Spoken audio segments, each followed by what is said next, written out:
ইফতারির জন্য এই চিকেনটা বের করেছিলাম। চিন্তা করেছিলাম ইফতারির জন্য কিছু একটা প্রিপেয়ার করব।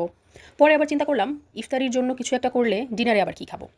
তখন চটজলদি মাথায় বুদ্ধি আসলো এমন একটা কিছু করি যেটা আমি ইফতারিতেও খেতে পারবো, বাচ্চারাও পছন্দ করবে এবং ডিনারেও সার্ভ করতে পারবো। তাই আমি প্রথমে চিকেনটাকে আদা রসুন লবণ আর সামান্য গুঁড়ামরিচ দিয়ে আর একটু সয়া সস দিয়ে তেলের মধ্যে ভালো মতো ভাজা ভাজা করে নিয়েছি। কালারটা দেখেই বুঝতে পারছেন কী পরিমাণ ভাজা ভাজা হয়েছে এটা। দুই পাশেই কিন্তু স্কিনটা লাল লাল হয়েছিল। তারপর আমি এখানে দিয়ে দিয়েছিলাম পেঁয়াজ কুচি, সামান্য একটু পেঁয়াজ কুচি দিয়েছিলাম, কারণ এখানে আমি কয়েকটা ধাপে পেঁয়াজ দিব, এর জন্য আমি পেঁয়াজটা এখানে একদমই কম দিয়েছি। তারপরে আমি এখানে দিয়ে দিয়েছি বেশ খানিকটা পেঁয়াজ বাটা, কারণ আমি চাচ্ছিলাম চিকেনটা একটু গ্রেভি থাকুক, এর জন্য আমি এখানে পেঁয়াজ বাটাটা দিয়েছি। তারপরে ভালো মতো নাড়াচাড়া করে এখানে আমি সামান্য পানি দিয়ে দিয়েছিলাম, পানি দিয়ে ঢেকে দিয়েছিলাম যেন চিকেনটা সিদ্ধ হয়ে যায়। তারপর এই তো 10 মিনিট পরে ঢাকনাটা উঠিয়ে দেখলাম চিকেনটা কিন্তু প্রায় 60% হয়ে গিয়েছে। তারপর এখানে আমি কিউব করে রাখা পেঁয়াজ দিয়ে দিয়েছি। পেঁয়াজটা আমি হালকা একটু নরম করে নিব। তারপরে দিয়ে দিয়েছিলাম চিনি, সামান্য গোলমরিচ আর দিয়েছিলাম কাঁচামরিচটা আমি কিছুটা ভেঙে দিয়েছি, কিছুটা আস্ত দিয়েছি।